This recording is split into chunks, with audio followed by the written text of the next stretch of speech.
దేవుని యొక్క పరిశుద్ధమైన నామాన్ని బట్టి దేవాతి దేవునికే సమస్త మహిమ కలుగునుగాక. దేవుని సముఖములో చేరి ఉన్న మీ అందరూ కూడా రక్షకుడైనటువంటి క్రీస్తు నామములో అందరూ కూడా వందనాలు తెలియజేస్తూ ఉన్నాను. ముఖ్యంగా ప్రభు సన్నిధానంలో చేరి వచ్చిన మీ అందరూ కూడా ఈ నూతన సంవత్సర శుభాకాంక్షలు తెలియజేస్తూ ఉన్నాను.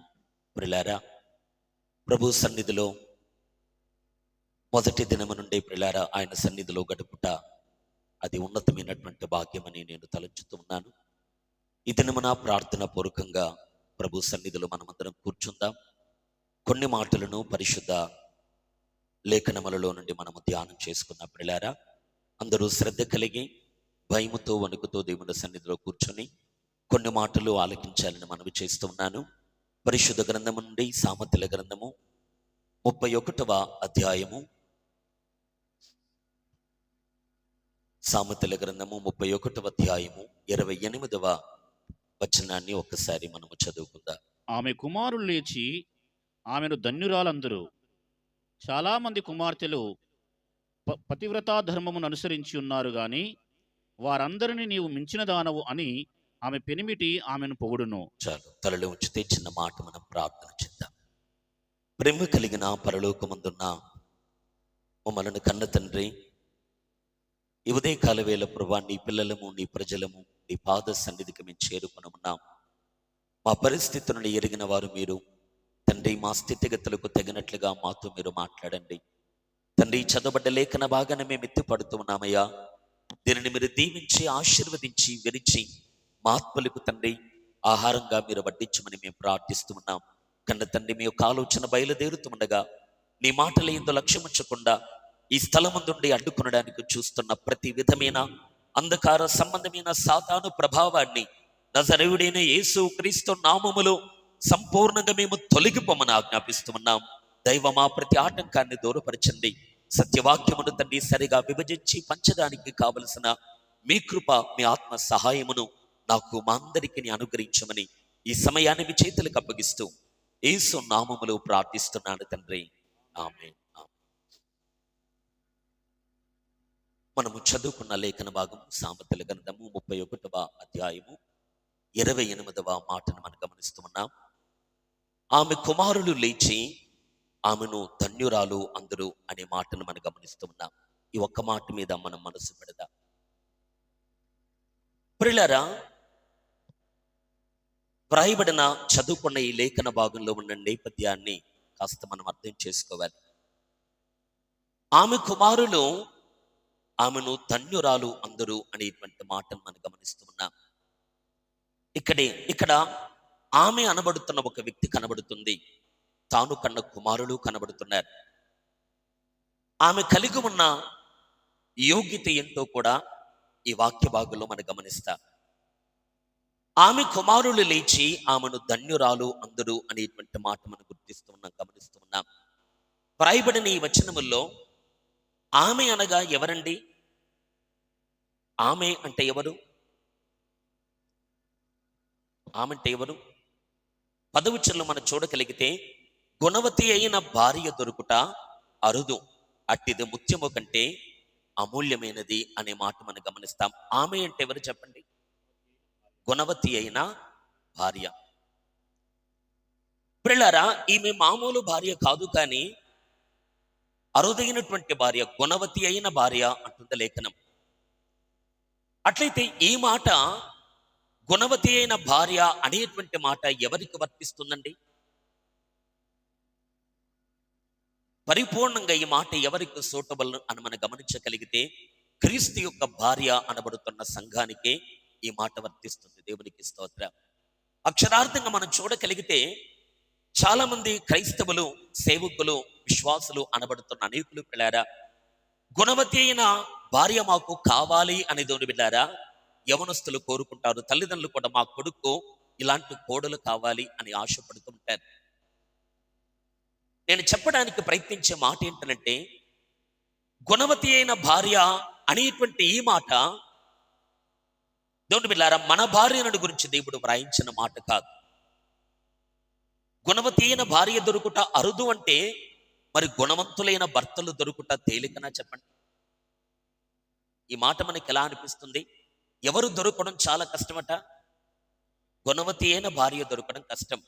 మరి అట్లయితే గుణవంతులైన భర్తలు ఈజీగా దొరుకుతారు అని చెప్పొచ్చా మనం? చెప్పండి. గుణవంతులైన వారు, లేకపోతే దేవుని బిడ్డలారా మంచి సత్ప్రవర్తన కలిగిన వారు, దేవుడంటే భయం కలిగిన వారు, భక్తి కలిగిన భర్తలు చాలా ఈజీగా దొరుకుతారు అని చెప్పుకోవచ్చు అంట. ఒక విధంగా లోకపరంగా మనం చూడగలిగితే దేవుని బిడ్డలారా, పురుషుల కంటే స్త్రీలే దేవుడి పట్ల భయభక్తి కలిగి బ్రతికే వారు చాలా ఎక్కువ మంది ఉంటారు.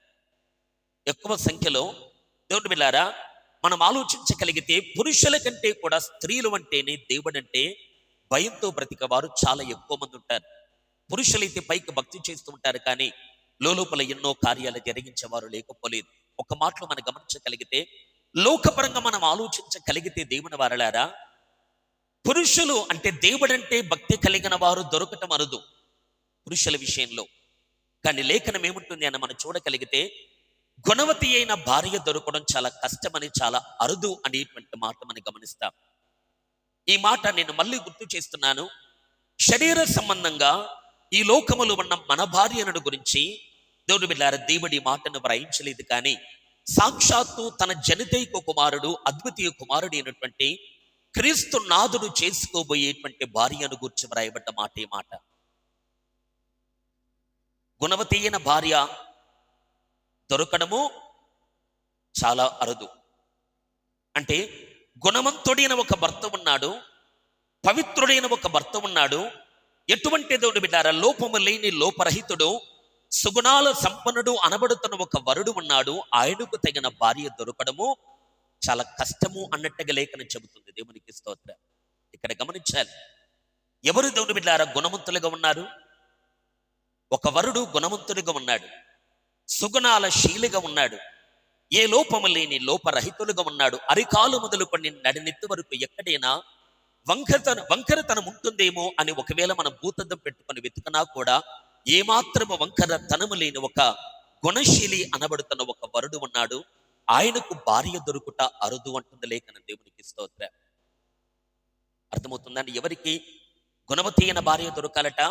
గుణవంతుడైన వరుడికి, గుణవంతుడైన భర్తకు గుణవతి అయిన భార్య కావాలి. మనమందరం ఎరుగుదు పిల్లారా, ఎవరు ఈ గుణవంతుడు, ఎవరు ఈ సుగుణాల సంపన్నుడు, ఎవరు లోపము లేని లోపరహితుడు అని మనం చూడగలిగితే మనమందరము ఎరుగుదు పిల్లారా, దేవుడి కుమారుడే, లోపము లేని దేవుని బిడ్డారా పవిత్రుడైనటువంటి వరుడు. దేవునికి స్తోత్రం.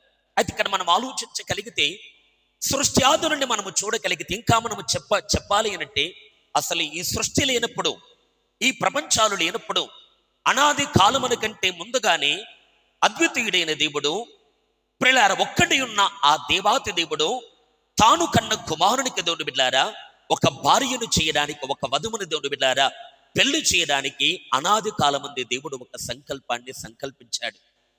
ఇది క్రీస్తునందు చేయబడ్డ ఒక నిత్య సంకల్పము అనేటువంటి మాట మనం గమనిస్తాం. అంటే తండ్రి అయిన దేవుడు తన అద్వితీయ కుమారునికి పెళ్లి చేయాలి అని ప్రియులారా ప్రపంచములకు ముందే దేవాతి దేవుడు ఈ నిర్ణయాన్ని చేసుకున్నాడా లేదా? దేవుడు ఏం తలంచాడు చెప్పండి? తన కుమారుని విషయంలో తన కుమారునికి ఒక సాటి అయిన సహాయం కావాలి, తన కుమారునికి ప్రియులారా ఒక భార్య కావాలి అని పరమ తండ్రి అయిన దేవుడు తన అంతరంగములు ముందుగానే ఈ సంకల్పాన్ని లేదా ఈ నిర్ణయాన్ని చేసుకొని ఆ తర్వాత సృష్టి చేయటం ప్రారంభించాడు. తాను చేసిన సృష్టిలో మనమందరము చాలాసార్లు విన్న మాట ఏంటని మనం చూడగలిగితే, దేవుడు ఎన్నో ప్రపంచాలను కలిగించాడు, ఎన్నో లోకాలను దేవుడు కలిగించాడు. లెక్కకు మించిన దేవుడు బిడ్డలారా ప్రపంచమును దేవాతి దేవుడు చేసినట్టుగా మన వాక్యంలో చూడగలం. బైబిల్లో రాయబడింది పిల్లారా, ఆయన నక్షత్రముల సంఖ్యను నియమించిన వాడు అంటుంది లేఖనం. ప్రతి నక్షత్రమునికి దేవుడు పేర్లు పెట్టుచున్నాడు అంటుంది లేఖనం. నక్షత్రములకు దేవుడు ఏం చేస్తున్నాడట? పేర్లు పెడుతున్నాడట. నక్షత్రముల సంఖ్య ఎంత అంటే సముద్రపు ఇసుక రేణువుల సంఖ్య ఎంతో ఆకాశ నక్షత్రాల సంఖ్య కూడా అంతే. అట్లయితే నక్షత్రములు అనేటువంటి మాటను మనం ఎలా అర్థం చేసుకోవాలి అంటే, ప్రియులారా ఉన్నతమైనటువంటి ఆకాశ నివాస స్థలాలు అని మనం అర్థం చేసుకోవాలి. ఈ భూమి కూడా ఒక గ్రహమైనా కాదండి? భూమి కూడా ఒక గ్రహమే, భూమి కూడా ఒక నక్షత్రమే. కొన్నేమో ప్రకాశించిన నక్షత్రాలు ఉన్నాయి, కొన్ని ఏమో ప్రకాశము లేని నక్షత్రాలు ఉన్నాయి. ఒక్క మాటలో చెప్పాలంటే నక్షత్రములు అంటే కొన్ని గ్రహాలు. అలాగే ఈ భూమి కూడా ఒక గ్రహము. ఈ భూగ్రహమును దేవుడు మనిషి నివసించడానికి ఒక నివాస స్థలంగా దేవుడు ఏర్పరిచిచ్చాడు. అలాగే ప్రియులారా, పరలోకములో లేదా అంతరిక్షములో కోటాను కోట్ల నక్షత్రముల సముదాయాలు ఉన్నాయి కదా, అవన్నీ కూడా నివాస స్థలాలు అంటుంది లేఖనం. నక్షత్రములు కూడా ఏంటని చెప్పండి, అవి కూడా నివాస స్థలాలే. అందులో ఎవరు ఉంటారు అనంటే తేజోవాసులు అనబడుతున్న పరిశుద్ధులు ఉంటారు. వారిని ఆకాశ సైన్యములు అంటుంది లేఖనం, వారిని ఆకాశ నివాసములు అంటుంది లేఖనం. అట్లయితే ఇక్కడ మనం అర్థం చేసుకునే సంగతి ఏంటంటే, దేవుడు ఈ ప్రపంచాన్ని సృజించడానికంటే ఎన్నో కోటాను కోట్ల సంవత్సరాలకు పూర్వమే ఎన్నో నక్షత్రాలను, ఎన్నో గ్రహాలను, ఎన్నో ప్రపంచాలను చేసి వారు దేవుని బిడ్డలారా ఆ స్థలాలలో దేవుడు ఏం చేశారంటే కొంతమంది పరిశుద్ధులను దేవాతి దేవుడిని నిలబెట్టాడు. అందుకే మన వాక్యంలో చూడగలిగితే ఆయా లోకాలలో ఉన్న మహిమ స్వరూపులు అనబడుతున్న తేజోవాసులు దేవుడు నిర్ణయించిన దినమున వారు పరలోకములోనికి వచ్చి దేవుణ్ణి ఆరాధిస్తారట. యోబు గ్రంథములో ఆ సంగతి మనకు తేటపడుతుంది. ప్రియులారా, దేవుని దూతలందరూ యెహోవా సముఖములో నిలిచి ఒక దినము తటస్థించను అనే మాట మనం చూస్తాం. ఆ తర్వాత మరొక దినము కూడా తటస్థించను అనే మాట మనం చూస్తాం. అంటే ఈ మాటలు మనం ఆధారం చేసుకొని గమనించగలిగితే పరలోకమందు దేవుని బిడ్డలారా అత్యున్నతమైన సింహాసనమందు ఆసనుడి ఉన్న ఆ దేవుని సముఖానికి దేవుడు నియమించిన ఆ సమయం ప్రకారంగా వారి వారి నివాస స్థలాలలో నుండి తేజోవాసులు వచ్చి దేవుని ఆరాధించి వెళ్ళిపోట ఇది పరలోకంలో నిత్యము జరుగుతున్న ఒక క్రమం. ఇక్కడ అర్థం చేసుకోవలసిన మాట ఏంటంటే అనేక ప్రపంచాలలో నుండి తేజోవాసులు దేవుని సన్నిధానానికి వచ్చి ఆరాధన చేసి పోతున్నారా లేదా? ఈరోజు మనం కూడా ఈ స్థలములో మన నివాస స్థలాలలో నుండి, మన ఇళ్లలో నుండి, మన ప్రాంతాల్లో నుండి బయలుదేరి ఇక్కడికి వచ్చి మనము దేవుణ్ణి ఆరాధించు. ఇక్కడే మనం ఉండం. ఆరాధన ముగించిన తర్వాత మళ్ళీ మనము వెళ్ళిపోతాం. అలాగే పరలోకమందున్న దేవదూతలు కూడా వారి వారి లోకాలలో నుండి దేవుణ్ణి ఆరాధించడానికి వస్తారు, మరలా వెళ్ళిపోతారు. దేవునికి స్తోత్రం. అయితే ఈ మాటలు మనం ఆధారం చేసుకోగలిగితే ఎన్నో ప్రపంచాలను దేవుడు కలిగించాడు.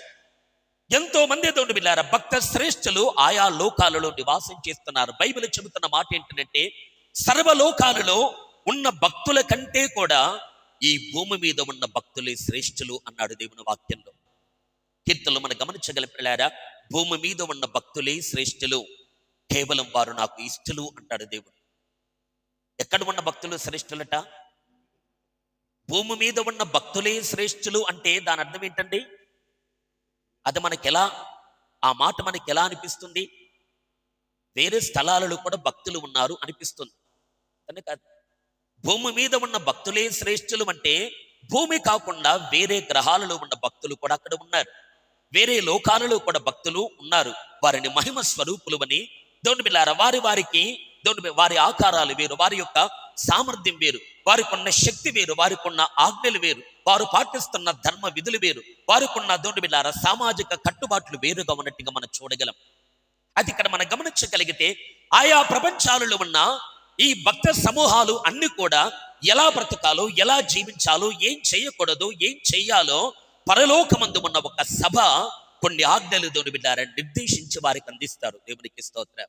ఒక్కొక్క ప్రపంచంలో ఉన్న భక్తులు ఎలా బ్రతకాలో అనే సంగతిని దేవుడు ఎక్కడ నిర్ణయిస్తాడు చెప్పండి? ఆలోచన సభ అనబడుతున్న ఆ స్థలములో కొంతమంది దేవుని బిడ్డలారా దేవదూతలలో శ్రేష్ఠులు అనబడుతున్న వారు ఉన్నారు.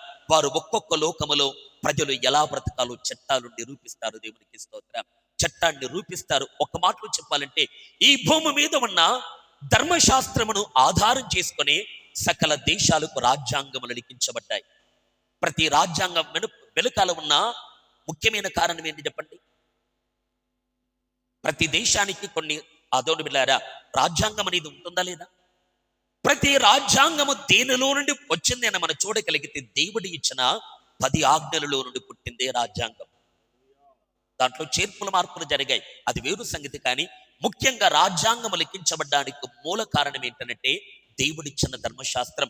ఈ ధర్మశాస్త్రమే ఎవరిచ్చారట? మరి ఎవరిచ్చారు చెప్పండి? ధర్మశాస్త్రాన్ని ఎవరిచ్చారు? దేవదూతల ద్వారా నియమించబడిందట ఈ ధర్మశాస్త్రం. నేను ఆ సబ్జెక్ట్లోకి వెళ్ళట్లేదు, కానీ సందర్భం వచ్చిందాక నేను చెబుతూ పోతున్నాను. ఈ ధర్మశాస్త్రాన్ని దేవుడే ఇచ్చిన మాట నిజమే, కానీ దేవదూతల ద్వారా నియమించబడింది ఈ ధర్మశాస్త్రం. అర్థమవుతుందండి? గలతీ పత్రికలు చూస్తాం ఆ మాట. అట్లయితే ఆలకించాలి ప్రియులారా, దేవదూతల ద్వారా నియమించబడిన ధర్మశాస్త్రము ఈ భూమి మీద మనిషి ఎలా బ్రతకాలో నిర్దేశిస్తుంది. అలాగే ప్రియులారా, ఆయా ప్రపంచాలలో ఉన్న భక్తులు ఎలా బ్రతకాలో ఆలోచన సభలు దేవాతి దేవుడు నిర్ణయించి దేవదూతల ద్వారా శాసనాలను దేవుడు ప్రత్యేకపరిచి ఒక్కొక్క ప్రాంతంలో ఉన్న భక్తులు ఏ విధంగా బ్రతకాలో వారికి ధర్మశాస్త్రాన్ని ఇస్తూ ఉంటాడు దేవుడు. అయితే లేఖనం అంటున్న మాట ఏంటంటే, అన్ని ప్రపంచాలలో భక్తులు ఉన్నారు, కానీ ఈ భూమి మీద ఉన్న భక్తులే శ్రేష్ఠులు అంటున్నాడు దేవుడు. దేవునికి స్తోత్ర. వారే నాకు కేవలం ఇష్టలు అన్నాడు. దేవునికి మహిమ. అర్థమవుతుందండి? అంటే ఈ మాట ద్వారా మనకేం అర్థమవుతుంది? భక్తులు ఇక్కడ మాత్రమే కాదు, అనేక ప్రపంచాలలో కూడా భక్తులు ఉన్నారు. అయితే దేవుడు ఇష్టపడింది ఎవరిని? భూమి మీద ఉన్న మనల్ని దేవుడు ఇష్టపడ్డాడు. అర్థమవుతుందని చెప్పే మాట. అట్లయితే ఇక్కడ ఆలకించాలి ప్రియులారా, దేవుడు తన అద్వితీయ కుమారుడైనటువంటి జనితైక కుమారునికి దేవుని బిడ్డలారా ఒక వధువును చేయాలి అని, ఒక భార్యను చేయాలి అని పరమ తండ్రి దేవాతి దేవుడు ముందుగానే సంకల్పించాడు గనక ఆ కుమారుని కొరకు భార్యను ఏర్పాటు చేయడానికి ఈ సకల సృష్టిని దేవుడు కలిగించాడు. దేవునికి స్తోత్ర. ఒక మాట నేను మీతో మాట్లాడుతాను ప్రియులారా. అసలు దేవుడు ఆయన ఎవరు అని మనం గమనించగలిగితే తిమోతి పత్రికలో పౌలు గారు ఒక సంగతిని జ్ఞాపకం చేస్తాడు. దయచేసి చూడండి, తిమోతి పత్రిక మనము చదువుకున్న మూల వాక్యంలోనికి వద్దాం. కానీ దానికంటే ముందు ఒక మాటను మనం గమనిద్దాం. మొదటి పత్రిక, తిమోతికి వ్రాసిన మొదటి పత్రిక 1వ అధ్యాయము 17వ వచనాన్ని చూడండి.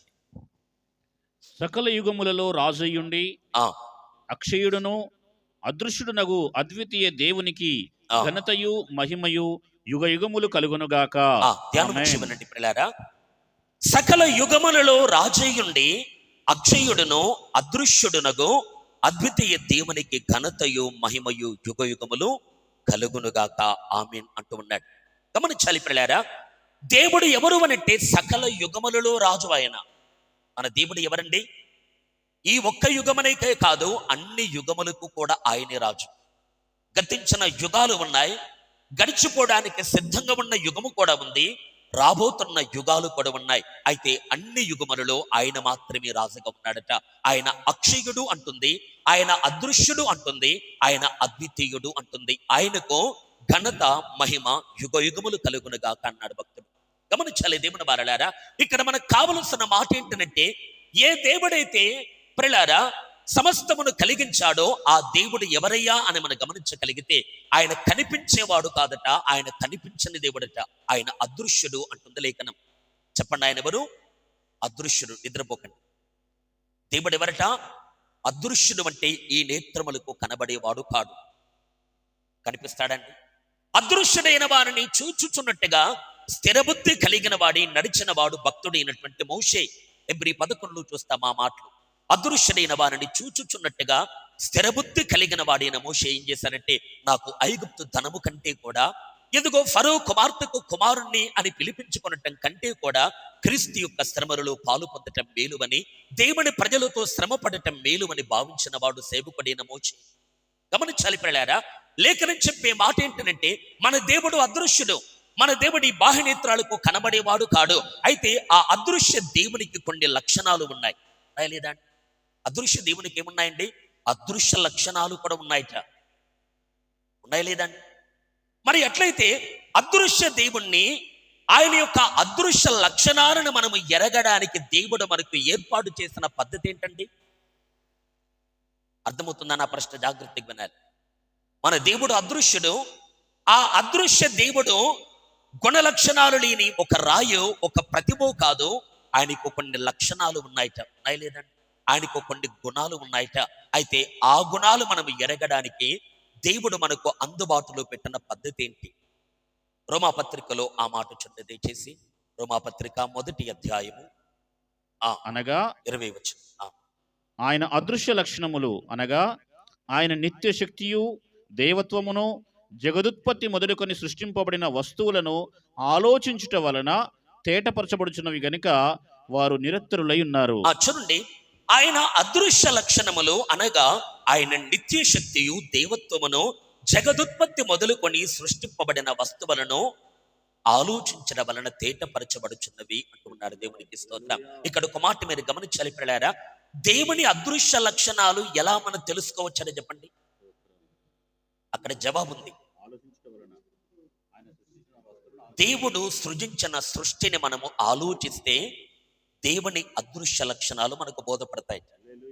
అందరికి అర్థమవుతుందండి? మా ధ్యానం చివరి, దేవుడు అదృశ్యుడు, ఆయన సర్వయుగములలో రాజు ఉన్నవాడు, ఆయన అద్వితీయుడు, అవును కదా? ఆయనకి మహిమ ఘనత ప్రభావములు యుగ యుగములు కలుగునుగాక అన్నాడు. అట్లయితే ఆ అదృశ్య దేవుడు సమీపించడానికి తేజస్సులు ఉన్నాడు. ఆయన అమరత్వం కలిగిన వాడు ఉన్నాడు. అట్లయితే అదృశ్య దేవునికి అదృశ్య లక్షణాలు ఉన్నాయట. ఆ అదృశ్య లక్షణాలను తెలుసుకున్నట్టు మన పని. దేవునికి స్తోత్రం. అదృశ్య లక్షణాలు ఎలా మనకు బోధింపబడతాయిట? అక్కడ పౌలు ద్వారా పరిశుద్ధాత్ముడు వ్రాయించిన మాట ఏంటంటే, ఆయన అదృశ్య లక్షణములు అనగా ఆయన నిత్య శక్తియో, ఆయన దేవత్వమును, జగదుత్పత్తి మొదలుకొని సృష్టింపబడిన వస్తువులను ఆలోచించడం వలన తేటపరుచున్నవి లేదా తెలుస్తున్నది అంటున్నాడు. దేవుని అదృశ్య లక్షణాలు ఎలా మనకు అర్థమవుతాయండా?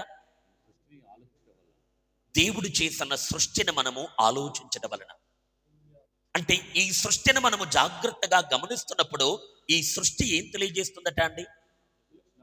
దేవుని లక్షణాలు ఏంటో తెలియజేస్తుంది. మీకు ఎప్పుడైనా తెలియజేసిందా? చెప్పండి. ఆకాశములు ఆయన చేతి పనిని వివరిస్తున్నాయిట. అంతరిక్షము ఆయన చేతి పనిని ప్రచురపరుస్తుందట. దేవుని బిడ్డలారా, పగటికి పగలు బోధ చేస్తుందట, రాత్రికి రాత్రి దేవుని బిడ్డలారా జ్ఞానాన్ని తెలుపుతుందట. వాటికి భాష లేదు, వాటికి దేవుని బిడ్డలారా మాట్లాడడానికి మాటలు లేవు. అయినప్పటికీ కూడా ఈ సృష్టి బిడ్డలారా దేవుణ్ణి గూర్చి ప్రకటిస్తుంది అన్నాడు కీర్తనకారుడు దావీదు. ఈ సృష్టి ఏం చేస్తుందండి? దేవుని అదృశ్య లక్షణాలను మనకు బయలుపరుస్తుంది. ఎవరికనంటే ఎవరు ఆలోచిస్తారో వారికి, ఎవరు పరిశీలన చేస్తారో వారికి. ఎవరి దేవుని బిడ్డలారా సృష్టి, ఇది భూమి, ఇది ఆకాశము, ఇది నీరు, అది అగ్ని, ఇది మట్టి అని చూసే వారి కాదు. కాని పిల్లారా, ఒక్కొక్క దానిని పరిశీలన చేసి మనము చూస్తున్న వేళ దేవుని వలన సృజింపబడిన సమస్తము ఆయన అదృశ్య లక్షణాలను మనకు ప్రకటిస్తాయి. సూర్యుడు ఉన్నాడు.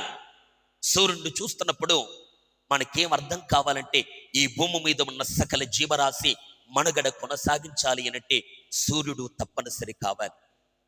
అవును కదా? సూర్యుని వెలుగు లేకపోతే మానవునికి భూమి మీద మనుగడ కొనసాగించడము అతి కష్టం. సూర్యుడే లేకపోతే సుందరమైన ఈ ప్రపంచం మంచు గడ్డగా మారిపోతుంది. మనిషి నివసించడానికి యోగ్యంగా ఉండదు. సూర్యుడిని చూస్తున్నప్పుడు మనకేం అర్థం కావాలంటే, ఆ సూర్యుడు లేకపోతే ఈ భూమి మీద నేను బ్రతుకుట ఎలా కష్టమో, సృష్టికర్త అయిన దేవుడు లేకపోతే సకల లోకవాసులు బ్రతుకుట అంతే కష్టమని మనకు అర్థం కావాలి లేదా? సూర్యుడిని చూస్తున్నప్పుడు ప్రియులారా దేవుడు సూర్యుడి వంటివాడు అని మనకు అర్థం కావాలి. కానీ పొరపాటున లోకానికి ఏమర్థమైందనంటే సూర్యుడే దేవుడు అని అర్థమైంది. లోకస్తులకి ఏమర్థమైందండి? దేవుడు ఏమనుకున్నాడు? సూర్యుని చూస్తే దేవుడు కూడా సూర్యుడు వంటి వాడు అని అర్థం కావాలి. దేవునికి సూర్యుడు అనే పేరుందా లేదా? ఆయన నీతి సూర్యుడు, నీ దేవుడైన యెహోవా సూర్యుడును కేడమనై ఉన్నాడు అంటుంది లేఖనం. అట్లయితే దేవుడి పిల్లారా ఈ సూర్యుడిని కలిగి చేశాడు, సృజించాడు. ఈ సూర్య గ్రహాన్ని మనము చూస్తున్న వేళ మనకేం అర్థం కావాలంటే, ఆ సూర్యుడు లేకపోతే ఈ భూమి మీద మనిషి మనుగడ కొనసాగడం ఎలా కష్టమో, దేవుడు లేకపోతే అసలు ఏది కూడా బ్రతకడం అసాధ్యం అనేది అర్థం కావాలి. అంతనే కదా? అంటే సూర్యుడు మనకేం తెలియజేస్తున్నాడు? అదృశ్య దేవుడు ఎవరో మనకు తెలియజేస్తున్నాడు. గాలిని మనం చూస్తున్నా పిల్లారా, గాలి మన కన్నులకు కనబడదు, కానీ గాలి ఉందా లేదా? పంచభూతములు ఉన్నాయి లేవండి, అందులో ఒకటి గాలి.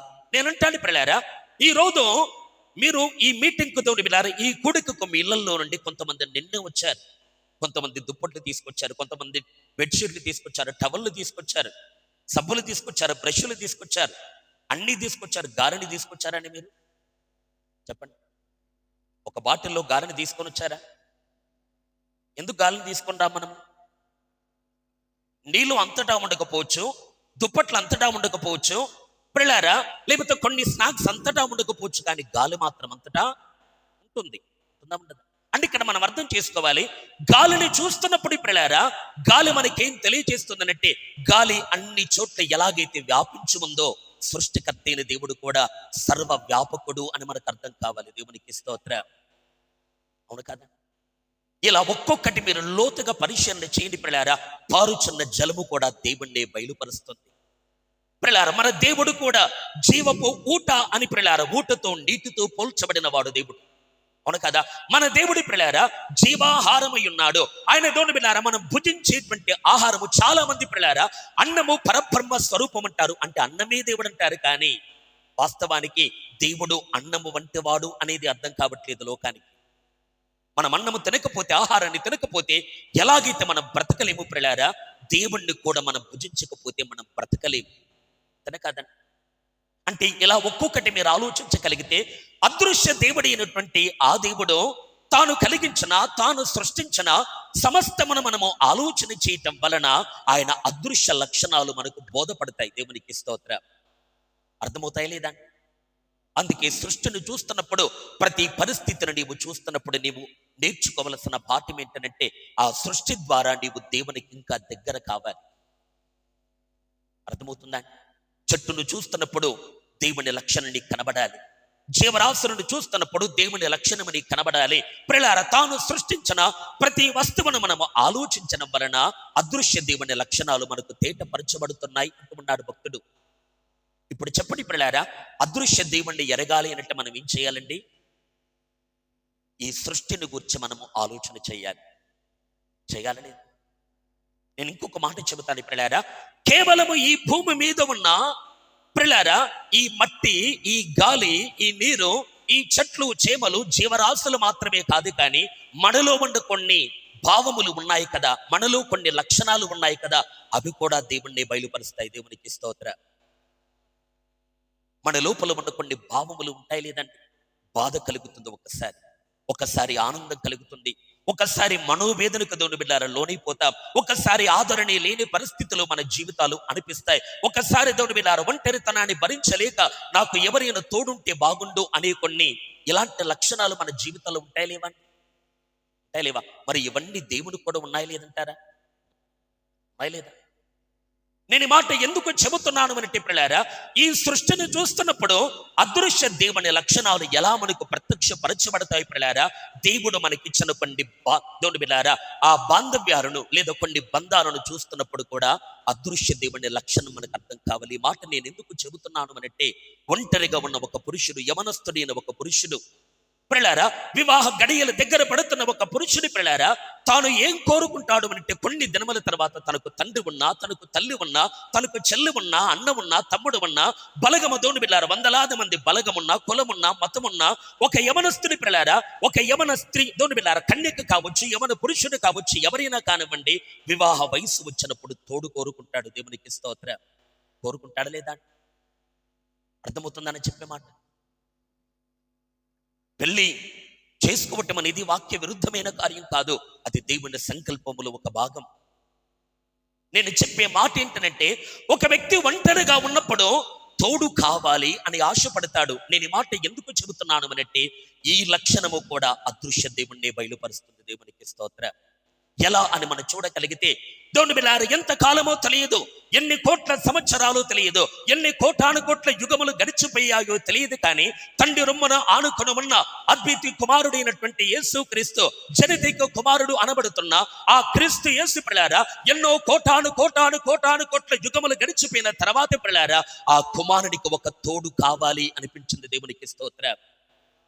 యేసు క్రీస్తు కూడా తోడు కావాలనిపించిందా లేదా? నరుడు ఒంటరిగా ఉండటం మంచిది కాదు అనే మాట ఆదామును గురించి దేవుని బిడ్డలారా వ్రాయబడిన మాట మాత్రమే కాదు, దానికంటే ముందు కడపటి ఆదామును గురించి కూడా వ్రాయబడ్డ మాట అది. ఆదాము ఒంటరిగా ఉండటం మంచిది కాదు, అలాగే యేసు కూడా ఒంటరిగా ఉండటము మంచిది కాదు. దేవుని మతలో ఈ తలంపు ఉందా లేదా? ఆదాము ఎవరికి గుర్తు? నేను చాలాసార్లు చెప్పాను ప్రియులారా, ఆదాము రాబో వాడిన యేసునికే గుర్తు. అవును కాదండి? ఆదాము ఒంటరిగా ఉండుట మంచిది కాదు అని దేవుడు తలంచాడు. ఆదాముకి ఏ తోడు లేదు, ఆదాముకి ఎలాంటి సహకారం లేదు. ఆదాము యొక్క కార్యకలాపాల్లో తోడుండేటువంటి ఒక స్త్రీమూర్తి, ఒక భార్యామణి ప్రియులారా ఆదాము జీవితంలో లేదు గనక తాను కలిగజేసిన సృష్టిని ప్రియులారా ఎందుకో నింపడానికి తలంచిన దేవుడు, ఫలించడానికి తలంచిన దేవాతి దేవుడు నరుడు ఒంటరిగా ఉండటం మంచిది కాదు అని ప్రియులారా వానికి సాటి అయిన సహాయమును ఎలాగైతే చేయదును అనుకుని ప్రియులారా దేవుడు హవ్వను ఏ విధంగా రూపించాడో అలాగే దేవుడు విల్లారా అద్వితీయ కుమారుడు అయినటువంటి యేసు క్రీస్తు కూడా ఎన్నో యుగాలు, ఎన్నో కోటాను కోట్ల సంవత్సరాలు ప్రియులారా ఆయన ఒంటరిగా తండ్రి సన్నిధిలో ఉండి ఆనందిస్తూ ఉన్నాడు. కానీ పరమ తండ్రి కుమారుని గురించి ఏమనుకున్నాడు అనంటే ఇతనికి ఒక భార్య కావాలి. హల్లెలూయా. ఈ కుమారుడికి ఒక చక్కటి కన్యక కావాలి, ఈ కుమారుడికి ఒక వధువు కావాలి. ఎందుకో యేసు క్రీస్తు జనితైక కుమారుడు అనబడుతున్న క్రీస్తు ఒంటరిగా ఉండటం మంచిది కాదు అని తలంచిన దేవాతి దేవుడి ప్రియులారా అప్పటి నుండి ఆ యేసుకు భార్యను వెతికి పనిలో ఉన్నాడు. దేవునికి స్తోత్రం. దేవుడు ఏం చేస్తున్నాడండి, కుమారుడికి భార్య కావాలి అని తలంచిన దేవుడు అబ్రహాము యొక్క కుమారుడిని ఇస్సాకునకు ప్రియులారా ఒక భార్య కావాలి అని అబ్రహాము తన దాసుడిని ఎలియాజరుకు బాధ్యత అప్పగించి ఎలా పంపించాడో అలాగే పరమ తండ్రి అయిన దేవుడు కూడా తన అద్వితీయ కుమారుడికి ఒక భార్య కావాలి అనే వేటులో పడ్డాడు. ఏ లోకములో చూసినా యేసుని ఇష్టపడే కన్యకలు చాలా మంది ఉన్నారు, కానీ యేసు మాత్రం ఇష్టపడట్లేదు వారిని. హల్లెలూయా. ఏ ప్రపంచాల్లో చూసినా ఇదిగో ఆ వరుడు నాకు కావాలి, ఆ శ్రీమంతుడు నాకు కావాలి, ఆ జనితైక కుమారుడు నాకు కావాలి, ఆ అద్వితీయుడు నాకు కావాలి అని అనేక ప్రపంచాలలో ఉన్న కోటాను కోట్ల మంది కన్యకలు ప్రియులారా భక్త సమూహాలు యేసుని పెళ్లాడడానికి చాలా మంది ఇష్టపడుతున్నారు, కానీ యేసు మాత్రం వారిని కోరుకోవట్లేదు. అర్థమవుతుందా? ఇది కథ కాదు. దేవుని బిడ్డలారా అనాది కాలములో జరిగిన ఒక సంఘటన. దేవుడు ఏం చేస్తున్నాడు, సకల లోకాలలో తన దాసులను పంపించి కుమారుడికి దేవుని బిడ్డలారా ఒక వధువుని వెతికే పనిలో ఉన్నాడు. ఈ వార్త తెలుసుకున్న అనేక మంది కన్యకలు, ఈ వార్త తెలుసుకున్న అనేక మంది భక్త శ్రేష్ఠులు, ఈ వార్త తెలుసుకున్న అనేక మంది తేజోవాసులు ప్రియులారా ఆ యేసుకు భార్యగా మారడానికి ఎన్నో విధాలుగా ప్రయత్నం చేస్తున్నారా లేదా? అహిష్వరోషుకు భార్య కావడానికి ఎంతో మంది బబులోనులో ఉన్న కన్యకలందరి ప్రియులారా అంతఃపురానికి చేరుకొని నేను రాణిస్థానాన్ని పొందుకోవాలి అని ఎలా ఆశపడ్డారో అలాగే సర్వలోకాలలో ఉన్న భక్తులందరూ కూడా యేసుకు భార్య కావడానికి కోరుకున్నారు లేదా? సృష్టిలో జరిగిన దైవిక సంఘటనను ఆలోచించడం వలన దేవుని లక్షణం మనకు బయలుపరచబడుతుంది. దేవునికి స్తోత్రం. అందరికి అర్థమవుతుందండి? స్తోత్రం చెప్తారా? గమనించాలి ప్రియులారా, సకల లోకాలలో ఉన్న తేజోవాసులు యేసుకు భార్యగా మారడానికి ఇష్టపడుతున్నారు. ఏంటంటే కోరుకుంటారా లేదా అండి? సహజంగా కోరుకుంటారా లేదా? పరమగీతములో మనం చూడగలిగితే 60 మంది రాణులు ఉన్నారట, 80 మంది ఉపపత్తులు ఉన్నారట, లెక్కకు మించిన కన్యకలు ఉన్నారట. అంటే దాని అర్థం ఏంటండి, యేసుకు భార్యగా మారడానికి లెక్కకు మించిన లోకాలలో ఉన్న భక్తులందరూ కూడా యేసును పెళ్లాడడానికి ముందుకొస్తున్నారు, కానీ యేసు ఒప్పుకోవట్లేదు. ఎందుకంటే ఆయనకు తగినట్టుగా ఎవరూ కనిపించట్లేదు, ఆయనకు తగినట్టుగా ఎవరు కూడా సహకారులుగా మారట్లేదు. నేనంటున్న మాట ప్రియులారా ఆదాము జీవితంలోనికి హవ్వను రప్పించడానికంటే ముందు దేవుడు జంతువులను, పక్షులను ఆదాము దగ్గరికి రప్పించాడా లేదా? హవ్వ కంటే ముందు ఆదాము దగ్గరికి ఎవరు వచ్చారండి? దేవుడు సృజించిన సకల జీవరాశులను ఆదాము దగ్గరికి తీసుకుని వచ్చాడు. అప్పుడు ఆదాము వారికి ఏ పేరు పెట్టనో ఆ పేర్లు వారికి కలగను అంటుంది లేఖనం. అర్థమవుతుందా? అక్కడేమని రాయబడిందనంటే అయినను ఆదామునకు సాటి అయిన సహాయము లేకపోయింది. అంటే ఇక్కడ గమనించండి, సర్వలోకాలలో ఉన్న భక్తులు యేసుని దేవుని బిడ్డలారా పెళ్లాడడానికి ఇష్టపడుతున్నారు, కానీ యేసుని నిర్ధారించింది ఏంటంటే మీరు నాకు సహకారులుగా ఉండలేరు. అర్థమవుతుందా? సకల జీవరాశులు ఆదాముకి ఎలాగైతే సాటిన సహాయకరంగా లేకపోయాయో సకల లోకాలలో ఉన్న భక్తులు కూడా క్రీస్తునకు సాటి అయిన సహకారులుగా లేకపోయారు. దేవునికి స్తోత్రం. ఒక చిన్న మాట నేను మిమ్మల్ని అడుగుతాను, జాగ్రత్తగా జవాబు చెప్పాలి. ప్రియులారా ఆదాముకు భార్య ఎందుకు కావాలనుకున్నాడు దేవుడు? ఎందుకు కావాలనుకున్నాడు? ఆదాము ఒంటరిగా ఉన్నాడు. చెప్పండి, ఆదాము ఒంటరిగా ఉన్నాడు కనుక ఆదాముకు భార్య కావాలి. మరి యేసుక్రీస్తుకు భార్య కావాలని ఎందుకు కోరుకున్నాడు తండ్రి? యేసు కూడా ఒంటరిగానే ఉన్నాడు. దేవునికి స్తోత్రం. ఏంటంటే యేసు ఒంటరిగా ఉన్నాడు అనే మాటతో ఏకీభవించగలరా మీరు? ఆదాము ఒంటరిగా ఉన్నాడు, అలా ఉండటం మంచిది కాదు అన్నాడు దేవుడు. అలాగే యేసు కూడా ఒంటరిగా ఉన్నాడు, అలా ఉండటం మంచిది కాదు అనుకొని భార్యను వెతుకుతున్నాడు. దేవునికి స్తోత్రం. ఇక్కడ మనం ఆలోచించాల్సిన మాట ఏంటంటే మనిషి పుట్టక మునిపే పరలోకములో కోటాను కోట్ల మంది లెక్కకు మించిన దేవదూతలు ఉన్నారా లేదా? యోబు 38లో మనం చూడగలిగితే దేవుడు ఈ భూమికి పునాదులు వేస్తున్నప్పుడట దేవదూతలందరూ కలిసి జయధ్వనులతో దేవుణ్ణి గణపరిచారట. దేవునికి స్తోత్రం. అవును కదా? ఈ భూమికి దేవుడు పునాదులు వేస్తున్నప్పుడు, ఈ ప్రపంచానికి దేవుడు స్తంభాలను స్థాపిస్తూ ఉన్నప్పుడు పిల్లారా, దేవదూతలందరూ కూడా, ఉదయ నక్షత్రములందరూ కూడా ఏకముగా కలిసి జయధ్వనులతో వారు పాటలు పాడుతూ ఉండేది అనేటువంటి మాట మనకు కనబడుతుంది. ఇక్కడ నేను చెప్పే మాట ఏంటంటే, దేవుడు ఈ భూమిని చేయడానికంటే కోట్ల సంవత్సరాలకు పూర్వమే పిల్లారా ఎంతో మంది తేజోవాసులను దేవుడు సృజించాడు. చేశాడా లేదా? ఇక్కడ మనకు రావలసిన క్వశ్చన్ ఏంటంటే, మానవుడు లేక మునుపు కూడా, ఈ ప్రపంచము లేక మునుపు కూడా కొన్ని కోట్ల ఏళ్లకు పూర్వమే ఎంతో మంది భక్తులు, మహిమ స్వరూపులు దేవుని వద్ద ఉన్నారు. ఉన్నారా లేదా?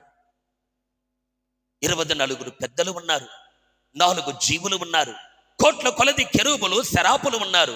సామాన్యమైన దూతలకి లెక్కేలేదు పిల్లారా.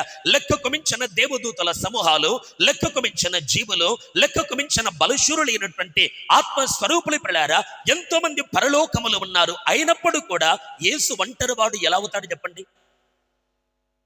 వీళ్ళందరూ ఉన్నారు కదా, యేసు ఒంటరి వాడు అవ్వగలడా? అవుతాడా? అందరికి అర్థమవుతుందని చెప్పే మాట. పరలోకములో యేసయ్యకు నిత్యము స్తుతించే దేవదూతలు ఉన్నారు. ఎవరక్కడ అని ఆజ్ఞాపిస్తే చిత్తము ప్రభువా అని రెప్పపాటు కాలములో యేసు ముందు ప్రత్యక్షమై ఆయన చిత్తాన్ని నెరవేర్చే బలశూరులు ఎంతో మంది ఉన్నారు. పరలోకములో కోటాను కోట్ల దేవదూతల సమూహాలు ఎందరూ ఉండగా నేనంటున్న మాట ఏంటంటే, యేసు ఒంటరి వాడు ఎలా కాగలడు? వీళ్ళందరూ ఉన్నారు, కానీ యేసుకు మాత్రము సాటి అయిన సహాయకరంగా లేరు వీరు. హల్లెలూయా. ఆదాముకు అవ్వ దొరకక మునుపు సకల జీవరాశులు ఆదాము దగ్గర ఉన్నట్టుగా యేసు క్రీస్తు వద్ద కూడా కోటాను కోట్ల మంది తేజోవాసులు ఉన్నారు, కానీ వారిలో ఎవరు కూడా యేసుకు సహకారులుగా లేకపోతున్నారు. దేవునికి స్తోత్రం. ఇంకా మీకు అర్థం కావడానికి నేను ఒక మాట చెప్తాను. మన ఇంట్లో బలగము 100 మంది ఉండొచ్చు, కానీ కొంతమంది ఒంటరి లైఫ్ ఫీల్ అవుతూ ఉంటారు.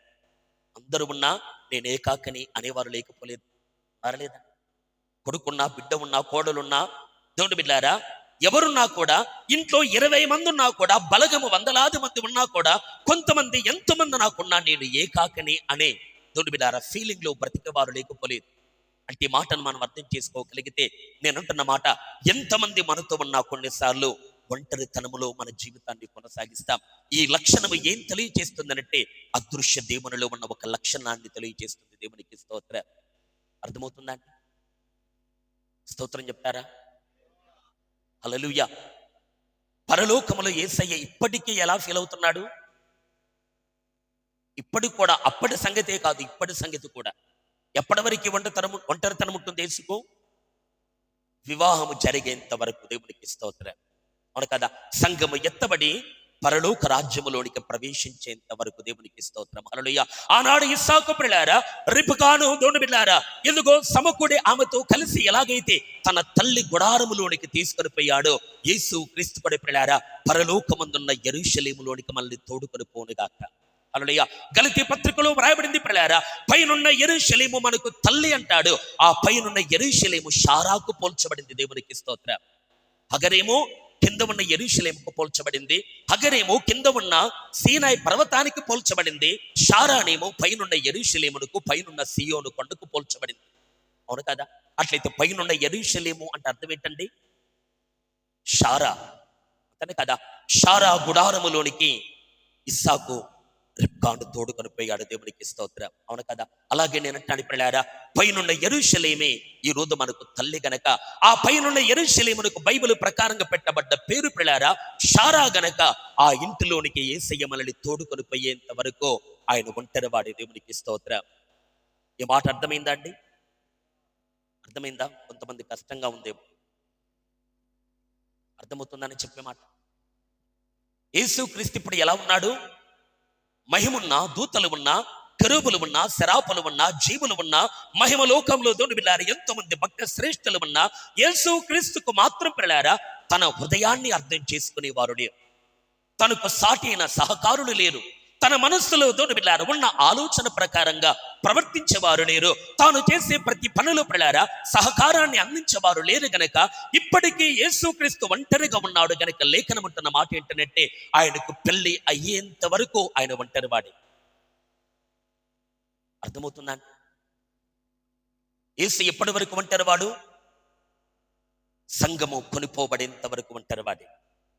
అవును కదా? అది ఇక్కడ మనం అర్థం చేసుకోవాల్సిన మాట ఏంటంటే ఆయన అదృశ్య లక్షణాలు అనే మాట మనం చూస్తున్నాం కదా.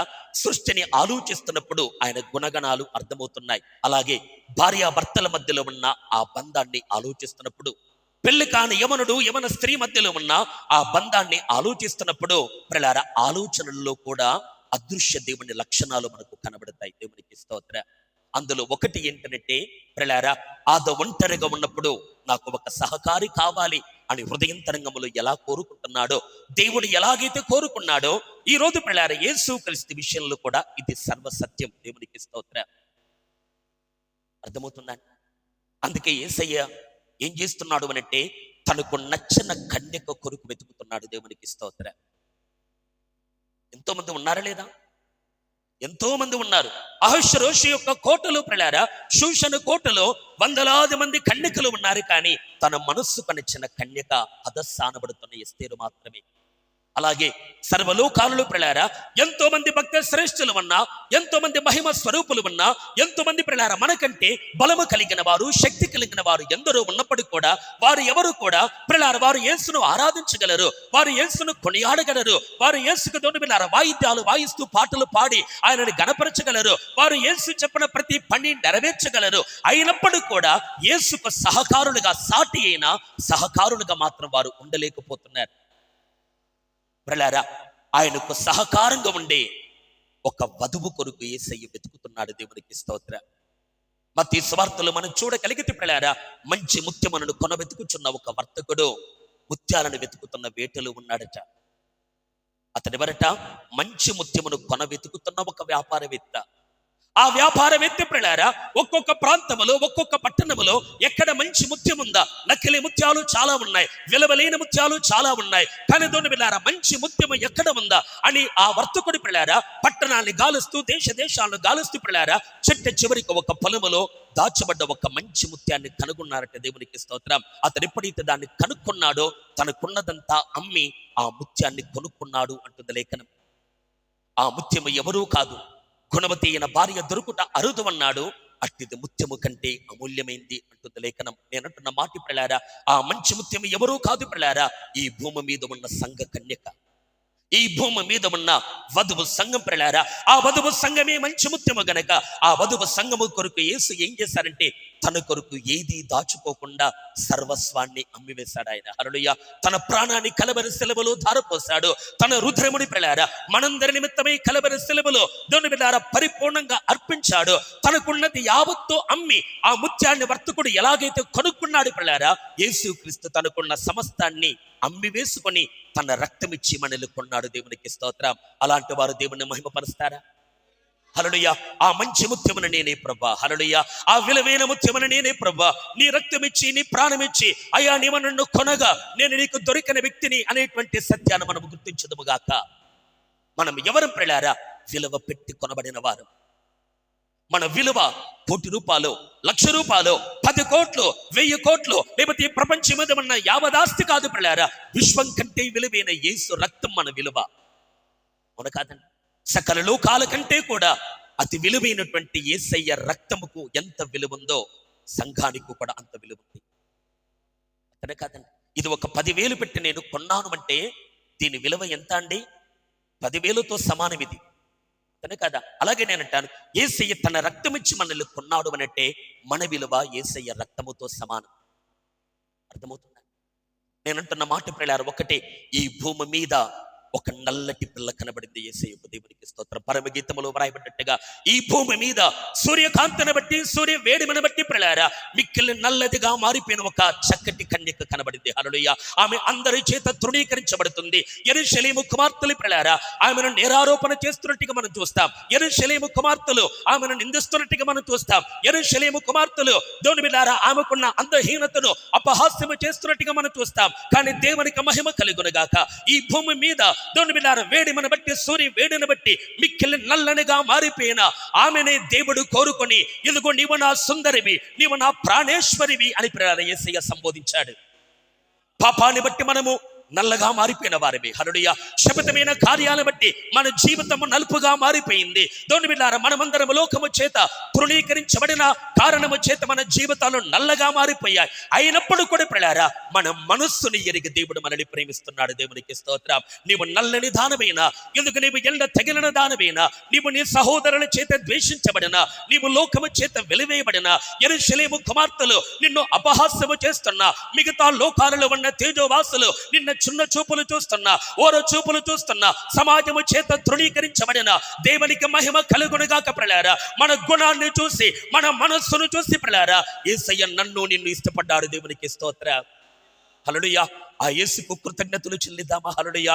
నన్ను నీవు కోరుకున్నందుకు స్తోత్రమయ్యా. హల్లెలూయా. నాకంటే ఘనులు లోకములు ఉండగా, నాకంటే గొప్పవారు లోకములు ఉండగా, నాకంటే ఉన్నత వంశానికి చెందిన వారు లోకములు ఉండగా, నాకంటే పేరుగాంచిన వారు లోకములు ఉండగా, నల్లని దానిని నన్ను నీవెన్నుకున్నందుకు స్తోత్రం.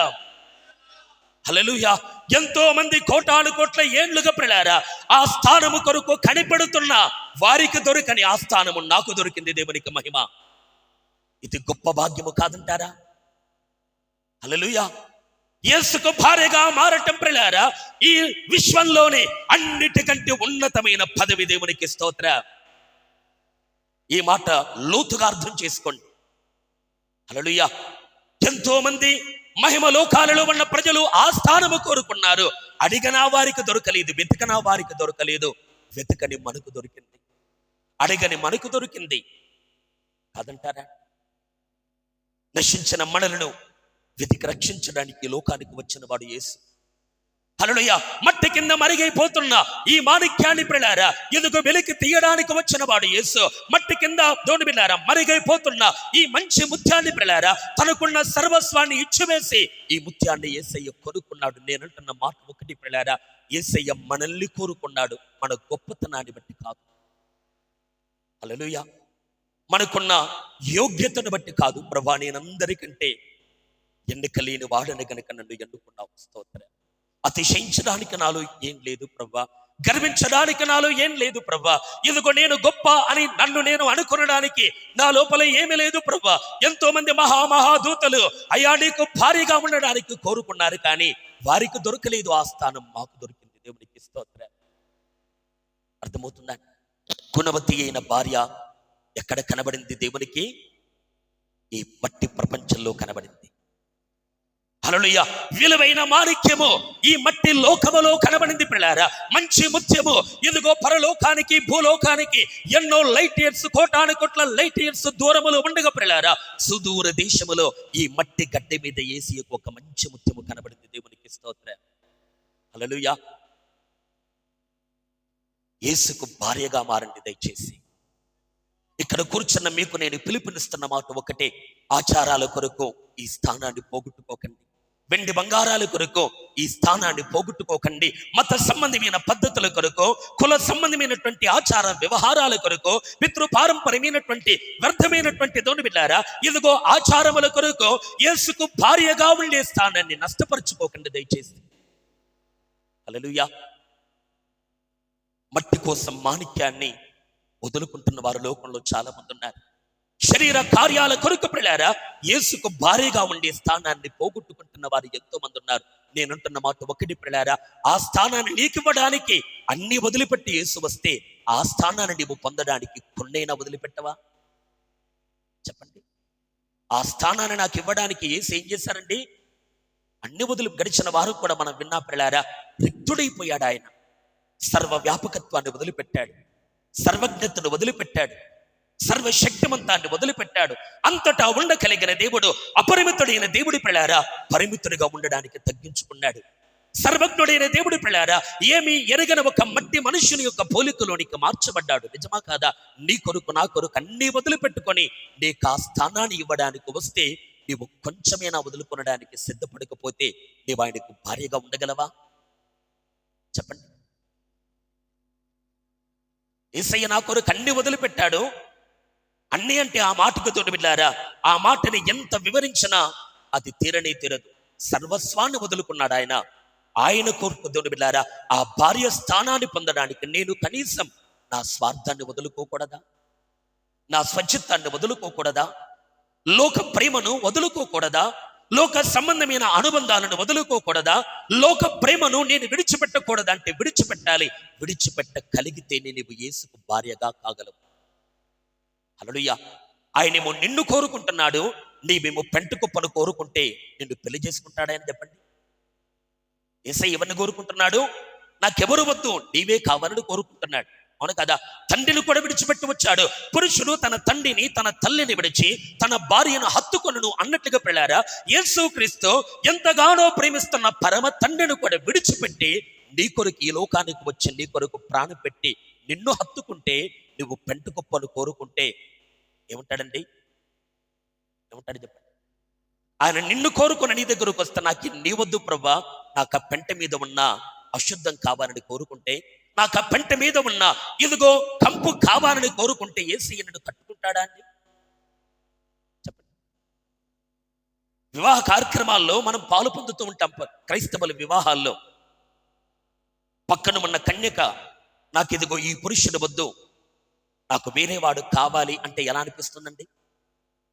తీరా పెళ్లి గడియలు దగ్గర పడ్డాయి.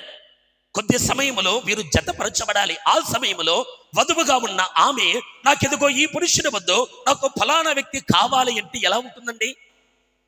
ఎట్లా ఉంటుంది? సంతోషంగా ఉంటుందా? ఆశ్చర్యం అనిపిస్తుందా లేదా?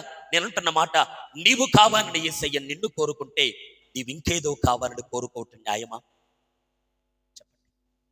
నీవే కావాలని అన్ని వదిలిపెట్టుకొని నీ కొరకు దిగొస్తే నాకు ఈ లోక ఆశలు కావాలని కోరుకున్నట్టు న్యాయమా? చెప్పండి. మనం దాన్ని విడిచిపెట్టడానికి సిద్ధపడదాం. మన సౌందర్యాన్ని వదులుకొనడానికి సిద్ధపడదాం. మన స్వార్థాన్ని విడిచిపెట్టడానికి సిద్ధపడదాం. ప్రియులారా, ఇదిగో లేఖనములో ఇలా ఎందుకు చేయాలి, ఇలా ఎందుకు బ్రతకాలి అని చాలాసార్లు క్వశ్చన్ వేస్తూ ఉంటారు. నేనంటున్న మాట ఒకటే కారణము, నీ కొరకు యేసు అన్నీ వదులుకున్నాడు, నీవు కొన్నిటినైనా వదిలిపెట్టు. హల్లెలూయా. నీ క్రియల్లో నీ భక్తిని కనపరచు. అర్థమవుతుందండి? నేను చెప్పే మాట జాగ్రత్తగా గమనించాలి ప్రియులారా. దేవాతి దేవుడు తన అద్వితీయ కుమారునికి ఒక సాటి అయిన సహాయమును కోరుకొని వెతకటం ప్రారంభించాడు. దేవునికి స్తోత్రం. సాటి అయిన సహాయము అంటే అర్థం ఏంటండి? సాటి అయినా అంటే అర్థం ఏంటి? నాకు సాటి అయిన వాడు లేడు అంటే అర్థం ఏంటి? నాతో సముడు లేడు అని అర్థం. అంతనే కదా? అట్లయితే యేసు ఎలాంటి వారిని కోరుకుంటున్నాడు అంటే తనకు సాటి అయిన సహాయకురాలని కోరుకుంటున్నాడు. ఒక్క మాటలో చెప్పాలంటే తనతో ఈక్వల్ గా ఉండే వారిని కోరుకుంటున్నాడు యేసయ్య. అవును కదా? మాటిమాటికి కూడుకోవటం ఎందుకో, ఈ ఆరాధనలో పాలు పొందడం ఎందుకో, ఈ వాక్యాన్ని వినటం ఎందుకు, మాటిమాటికి చర్చకు రావటం ఎందుకో, ఉపదేశాన్ని నేర్చుకోవటం ఎందుకనంటే ప్రియులారా, పరిశుద్ధులమైన మనము సంపూర్ణులుగా కావడానికే కదా. క్రీస్తునకు కలిగిన సమానమైన సంపూర్ణతకు తోడు బిడ్డారా, సమరూపం కలవారుగా మనం మారడానికే కదా ఈ ప్రయాసంతా. అంతనే కాదండి, ఎఫెసీ పత్రికలో పౌలు గారు ఆ మాట మాట్లాడుతాడు. ఇంకో మాట కూడా మనం చూడగలిగితే, మనం అన్ని విషయములలో క్రీస్తు వలె ఎదుగుదుము అన్నాడు పౌలు గారు. అడలేదా? ఎలా ఉండాలంటే మనము, యేసు ఏం కోరుకుంటున్నాడు? నాతో సహకారులుగా అంటే నాతో ఈక్వల్ గా ఉండేవారు కావాలని కోరుకుంటున్నాడా లేదా? మన ఆశ కూడా ఏమై ఉండాలి? నేను అన్ని విషయాలలో, చెప్పండి, నేను అన్ని విషయాలలో క్రీస్తు వలె ఎదుగుదు. అర్థమవుతుందని చెప్పే మాట. ఈ మాటల ద్వారా మనకేం అర్థం కావాలంటే, యేసుకు మనము భార్యగా మారాలి అంటే యేసు వలె మారడానికి ప్రయాసపడదా. ఈ అపోస్తలుల బోధ అందుకే ఈ ఉపదేశ సారము. అందుకే దేవుని బిడ్డలారా, మాటి మాటికి సమాజంగా కూడుకొనటము ద్వారా, పరిశుద్ధుల సహవాసంగా కలిసి ఉండటము ద్వారా పిల్లారా క్రీస్తు శరీరము క్షేమాభివృద్ధి చెందుతుంది, పరిశుద్ధులు సంపన్నులగుతారు అనేటువంటి మాటను మనం గమనిస్తాం. అందుకే నేను అంటున్నా మాట ఒకటి పిల్లారా, యేసయ్య ఎట్టి వారిని కోరుకుంటున్నాడు అనంటే తనతో ఈక్వల్ గా ఉండే వారిని కోరుకుంటున్నాడు. దేవునికి స్తోత్రం. అలా మారడానికి ప్రయాసపడదామండి.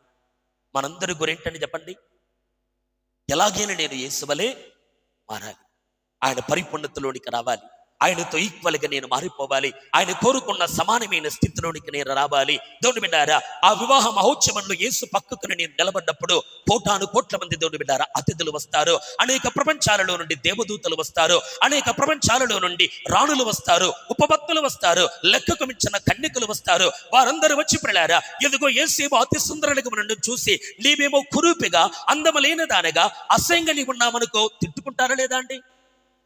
తిట్టుకుంటారా లేదా? పెళ్లి విందులోనికి ఎవరు రాబోతున్నారు చెప్పండి? పెళ్లి విందులోనికి గొర్రె పిల్ల వివాహ మహోత్సవంలో ఎవరు పాలు పొందబోతున్నారు అనంటే భూమి మీద ఉన్న భక్తులు మాత్రమే కాదు ప్రియులారా, సర్వలోకాలలో ఉన్న తేజవాసులందరూ రాబోతున్నారు. దేవునికి స్తోత్రం. హల్లెలూయా. 60 మంది రాణులు రాబోతున్నారు, 80 మంది ఉపభక్తులు రాబోతున్నారు, లెక్కకు మించిన కన్యకలు, ఆయా ప్రపంచాలలో ఉన్న దేవుని బిడ్డలారా కన్యకలందరూ కూడా ఆ వివాహ మహోత్సవంలో పాలు పొందుతున్నప్పుడు యేసయ్యేమో దేవుని బిడ్డలారా సూర్యుడి వలె వెలుగుతున్నాడు, అందము కలిగిన వాడుగా ప్రకాశిస్తున్నాడు. ఆయన కుడి పార్శ్వమందున్న రాణి మాత్రము దేవుని బిడ్డారా పుట్టిగా, కుంటిదిగా, గుడ్డిదిగా ఉంటే చప్పట్లు కొడతారని అందరూ కొడతారా? ఇది కాదు జరిగేది ప్రియులారా. లేఖనాన్ని మనం గమనించగలిగితే ప్రియులారా, ఈ కోటాను కోట్ల మంది విశ్వ పౌరులందరూ కూడా ఆ వివాహ మహోత్సవంలో పాలు పొందిన తర్వాత ప్రియులారా పరమగీతములో రాయబడింది 60 మంది రాణులు, 80 మంది ఉపభక్తులు, లెక్కకు మించిన కన్యకలందరూ కూడా ఏమంటున్నారు అనంటే నీవు ధన్యురాలవు. దేవునికి స్తోత్రం. దయచేసి ఆ మాట చదువుతారండి, పరమగీతములు ఆ మాట చూడండి ఒకసారి. హల్లెలూయా, హల్లెలూయా. పరమగీతము 6వ అధ్యాయము 8 నుండి కొన్ని మాటలు గమనించండి. 60 మంది రాణులను 80 మంది ఉపపత్నులను లెక్కకు మించిన కన్యకలను గలరు. నా పావురము నా నిష్కలంకురాలు ఒకతే, ఆమె తన తల్లికి ఒకతే కుమార్తె, కన్న తల్లికి ముద్దు బిడ్డ. స్త్రీలు దాన్ని చూచి ధన్యురాలందరూ, రాణులను ఉపపత్నులను దాని పొగుడుదురు. ఇక్కడ గమనించండి ప్రియులారా, అక్కడ మనం ఏమని గమనిస్తున్నామంటే 60 మంది రాణులు ఉన్నారట, 80 మంది ఉపపత్తులు ఉన్నారట, లెక్కకు మించిన కన్యకులు ఉన్నారట. కానీ యేసయ్య ఎవరిని కోరుకున్నాడు? నా పావురము నా నిష్కలంకురాలు ఒకతే. హల్లెలూయా. ఎవరా పావురము? సూర్యుని వేడిమి చేత నల్లదిగా మారిపోయింది ఆ పావురం. అవును కదా? సహోదరుల చేత ద్వేషించబడింది ఆ పావురం.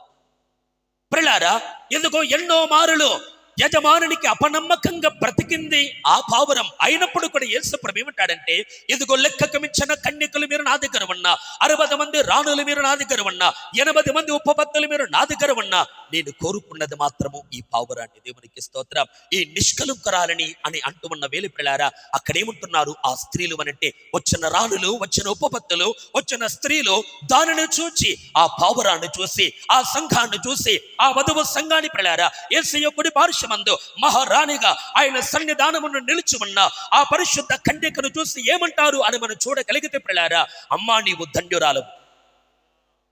ఆమెను పొగుడుతారట. దేవునికి స్తోత్రం. అర్థమవుతుందా? మనము చదువుకున్న మూల వాక్యంలో కూడా అదే మనం గమనిస్తా. ఏంటనంటే ఆమె కుమారులు ఆమెను ధన్యురాలు అందరూ. దేవునికి స్తోత్రం. హల్లెలూయా. గుణవతి అయిన భార్యని ప్రియులారా, ఇదిగో లోకస్తులు ఏమనబోతున్నారు అనంటే నీవు ధన్యురాలవు. ఇక్కడ అర్థమవుతుందా అండి? లెక్కకు మించి నీ కన్యకలు ఎవరు? మీకు అర్థం కావడానికి ఒక మాట చెప్తాను. ఈ భూమి మీద కోటాను కోట్ల మంది క్రైస్తవులు ఉన్నారు, అవును కాదండి? నిజమైన క్రైస్తవులు కోట్ల కొలదిగా ఉన్నారు. వారందరూ కలిపితే యేసుకు ఒక్క కన్యక, అవును కాదండి? ఒక్కడే పురుషునికి ప్రధానము చేయబడిన ఒక్క కన్యక. మనం కొరింథీ పత్రికలో పౌలు అన్నాడు లేదు, దేవాసక్తితో మీ ఎడల ఆసక్తి కలిగి ఉన్నాను, ఎందుకనగా పవిత్రురాలైన కన్యకనగా ఒకడే పురుషునికి మీకు ప్రధానము చేసిద్దని అంటాడు. దేవునికి స్తోత్రం. అట్లయితే గమనించాలి ప్రియులారా, ఈ భూమి మీద ఎంతమంది కన్యకలు ఉన్నారు యేసుకు చెప్పండి? ఒక్కతే కదా. ప్రపంచంలో ఉన్న కోటాను కోట్ల మంది క్రైస్తవులు 2000 సంవత్సరాల కాలం మొదలుకొని ఇప్పటి వరకు, ఇక ఈ ప్రపంచం ఎన్ని దినాలు ఉంటుందో అంతవరకు ఈ భూ ప్రపంచం మీద లేఖనానుసారంగా ఉపదేశ సారము చొప్పున బ్రతికన నిజ క్రైస్తవులు ఎన్ని కోట్ల మంది, ఎన్ని మిలియన్ కోట్ల మంది ఉన్నారు పిల్లారా. వారందరూ కలిపితే యేసుకు ఒక్క కన్యక. దేవునికి స్తోత్రం. అట్లయితే ఈ భూమి మీద నుండి ఎంతమంది కన్యకలు వెళ్ళబోతున్నారు? పవిత్రురాలైన పావురము నిష్కలంకురాలు అనబడుతున్న ఒక్క కన్యక వెళ్ళబోతుంది. అలాగే నేనంటాను, ఇక్కడ లెక్కకు మించిన కన్యకలు ఉన్నారు కదా, మరి వారందరెవరు? ఆయా ప్రపంచాలలో ఉన్న ఒక్కొక్క ప్రపంచంలో ఉన్న ఒక్కొక్క భక్త సమూహము ఒక కన్యక. ఒక్కొక్క లోకములో ఉన్న దేవుని బిడ్డలారా, నీతిమంతులు ఎవరైతే బ్రతుకుతున్నారో వారు ఉపపత్తులు. ఎక్కడైతే దేవుని బిడ్డలారా ఒక్కొక్క లోకాలలో దేవుడిచ్చిన మాట ప్రకారంగా పవిత్రంగా జీవిస్తున్నారో వారందరూ రాణులు. వీరందరి లెక్కకు మించిన కన్యకులు. దేవునికి స్తోత్రం. వీరు ఎక్కడ కలుస్తారట? గొర్రెపిల్ల వివాహ మహోత్సవంలో కలవబోతున్నారు. హల్లెలూయా. గొర్రెపిల్ల విందులో పాలు పొందిన వారందరూ ధన్యులు అనే మాట ప్రకారంగా మనం చూడగలిగితే పిల్లారా, కోటాను కోట్ల సంవత్సరాలుగా తల్లి అయిన దేవుడు ఎదురు చూసిన ఆ కన్యక రాణి వచ్చింది. హల్లెలూయా. ఎన్నో యుగాలుగా కుమారుడైన యేసు కనిపెడుతున్న ఆ చక్కటి భార్య దొరికింది పిల్లారా. ఇదిగో యేసు క్రీస్తు మహారాజై పిల్లారా. ఆయన ఇదిగో అత్యున్నతమైన సింహాసనం మందు ఆసనుడి ఉండగా ఆయన కుడి పార్శ్వమున ఈ రాణి నిలబడింది. దేవునికి స్తోత్రం. హల్లెలూయా. ఈమెను చూసి సకల ఉపపత్తులు అనే మాట, ఈమెను చూసి సకల కన్యకలు మాట్లాడే మాట, ఈమెను చూసి సకల లోకాల వాసులు పలుకుతున్న మాట ఏంటంటే, అమ్మా ఇదిగో మేము ఆ స్థానాన్ని కోరుకున్నాం, కానీ నీకు దొరికింది గనుక నీవు ధన్యుడవు. తరలేదా? సకల లోకాల వారికి తెలుసు యేసుకు భార్యగా ఉండే స్థానం ఏంటో నీకు తెలియట్లేదు. హల్లెలూయా. నేను బాధతో చెప్తున్నాను ఈ మాట పిల్లారా. సకల తేజోవాసులకు తెలుసు యేసుకు వధువుగా ఉండటం ఎంత భాగ్యమో. దేవుని బిడ్డలారా, దిక్కుమాలిన పరిస్థితి ఏంటంటే నీకు అర్థం కావట్లేదు. హల్లెలూయా. యేసుకు భారీగా ఉంటే బాగుండని ఎంతో మంది కోరుకున్నా వారెవ్వరినీ కోరుకోలేదు. ఇక్కడికి వచ్చాడు యేసయ్య. నీవెందుకు కోరుకోవట్లేదు చెప్పండి? నీవు ఆ స్థానాన్ని ఎందుకు పోగొట్టుకుంటున్నావు? లోక విషయాల కొరకే కదా, క్షణిక సుఖముల కొరకే కదా, తాత్కాలిక సుఖ భోగముల కొరకే కదా ఈ రోజు ఈ మధ్యాహ్నం వేళ పిల్లారా ఇవన్నీ మన నుండి లయమగునుగాక. హల్లెలూయా. యేసు నన్ను కోరుకున్నాడు, నేను యేసును కోరుకుంటాను. హల్లెలూయా. ఆయనకు భారీగా ఉండే స్థానమును పొందుట మిక్కిలి గొప్ప ధన్యత. దేవుని తర్వాత అతి శ్రేష్టమైన స్థానం ఇదే. దేవునికి స్తోత్రం. నేను ఆరంభంలోనే ఉన్నాను, లోపలికి ఇంకా వెళ్ళలేదు. ఒక మాటను మీరు గమనించండి దేవుని పిల్లారా.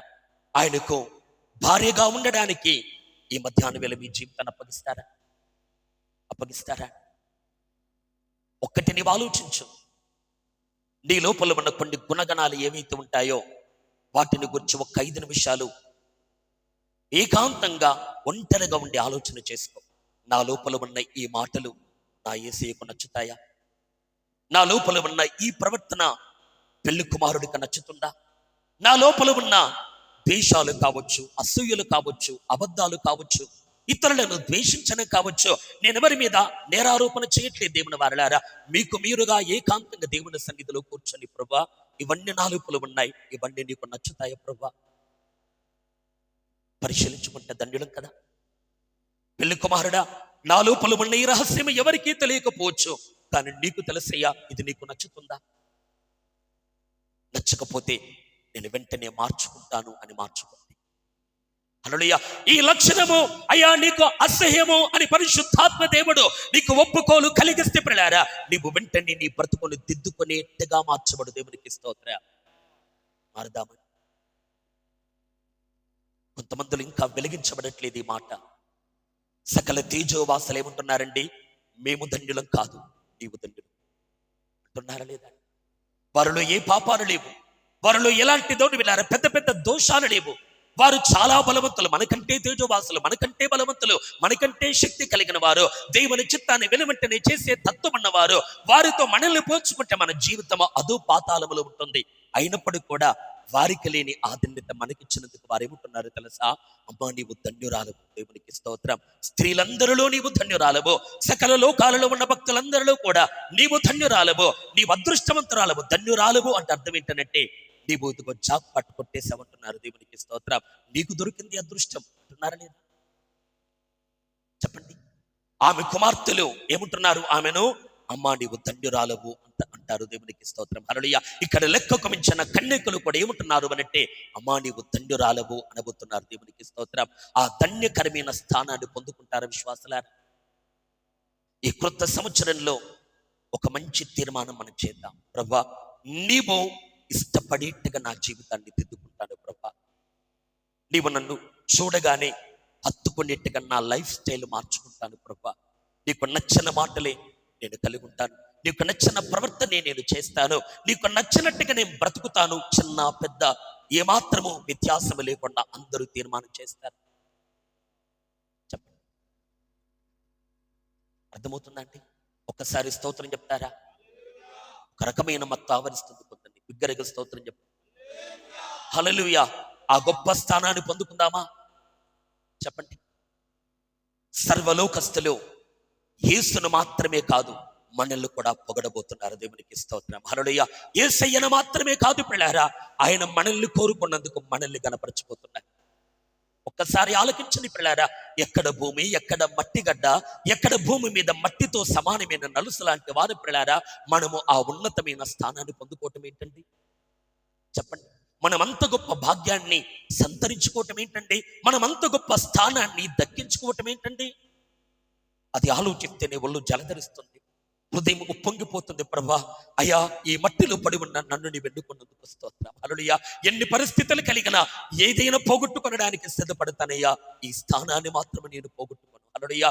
నా ప్రాణమైనా పోగొట్టుకొనడానికి సిద్ధమే అయ్యా, నా ఆరోగ్యమైనా పోగొట్టుకొనడానికి సిద్ధమే అయ్యా. చివరికి నా జీవితాన్ని నేను పోగొట్టుకుంటాను, కానీ ఈ స్థానాన్ని మాత్రమే నేను పోగొట్టుకోనమని తీర్మానం చేద్దామా? చెప్పండి. నేను ఒక మాట చెబుతున్నాను పిల్లారా. యేసయ్య పెళ్లి చేసుకున్న తర్వాత, యేసయ్య ఈ గుణవతిని పిల్లారా వివాహం ఆడిన తర్వాత, ముత్యము కంటే విలువైన ఈ గుణవతిని పెళ్లి చేసుకున్న తర్వాత పిల్లారా, సామెతల గ్రంథం 31వ అధ్యాయంలో పిల్లారా ఎన్ని లక్షణాలు ఆమెలో ఉన్నాయో అవన్నీ సంఘములో కనబడతాయి. దేవునికి స్తోత్రం. హల్లెలూయా. దేవుని పిల్లారా, గుణవతి అయిన భార్య అంటే ఇక్కడ ఉన్న స్త్రీలు కాదు, ఇక్కడ ఉన్న భార్యలు కాదు పిల్లారా, సంఘ కన్యకే గుణవతి అయిన భార్య. హల్లెలూయా. ముత్యము కంటే విలువైన భార్య దేవుని వారలారా యేసయ్య కోరుకున్న ఈ సంఘ కన్యక గనుక ఈమె ఏం చేస్తుంది? యేసయ్య పెళ్లి చేసుకున్న తర్వాత పిల్లారా అప్పుడు అసలైన యుగములు ఆరంభం కాబోతున్నాయి. అర్థమవుతుందా అండి? సృష్టి ఆరంభమై ఎంతకాలమైంది చెప్పండి?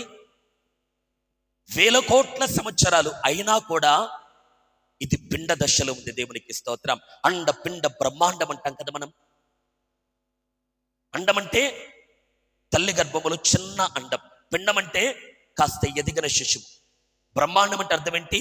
దాంట్లో నుండి బయటకు వచ్చిన ఒక వ్యక్తి, అంతనే కదా. అలాగే నేను అంటాను పిల్లారా, ఇప్పటికీ సృష్టి ఆరంభమై కోట్ల సంవత్సరాలైనా ఇది ఇంకా పిండ దశలోనే ఉంది. దేవునికి స్తోత్రం. అండ పిండ బ్రహ్మాండం అంటే ఎప్పుడైతే యేసయ్య మనల్ని వివాహం ఆడుతాడో అప్పుడు నూతన లోకాలను దేవుని బిడ్డలారా దేవుడు సృజించబోతున్నాడు. దేవునికి స్తోత్రం.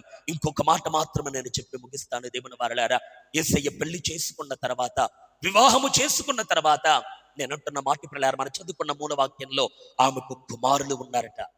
ఆమెకు ఎవరున్నారండి? కుమారులు ఉన్నారా లేదా? సంఘ కన్యక కుమారులను కనబోతుంది. దేవునికి స్తోత్రం. ఇది మీకు విచిత్రంగా అనిపించవచ్చు, కానీ ఇది వాస్తవం. హల్లెలూయా.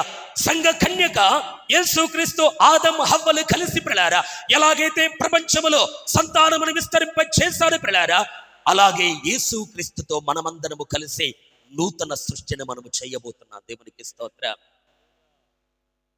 ఇది మీకు అర్థం కావాలంటే దయచేసి కీర్తనల గ్రంథములో 87వ కీర్తనలో ఒక్క మాట మనం గమనిద్దాం. 87వ కీర్తన 5-6 వచనాలు చూడండి, ముగించుకుందాం. 87:5-6 వచనాలు. ప్రతి జనము దానిలోనే జన్మించిననియు, సర్వోన్నతుడు తానే దాన్ని స్థిరపరిచిననియు సియోనును గూర్చి చెప్పుకొందురు. యెహోవా జనముల సంఖ్య వ్రాయించినప్పుడు ఈ జనము అక్కడ జన్మించనని సెలవిచ్చును.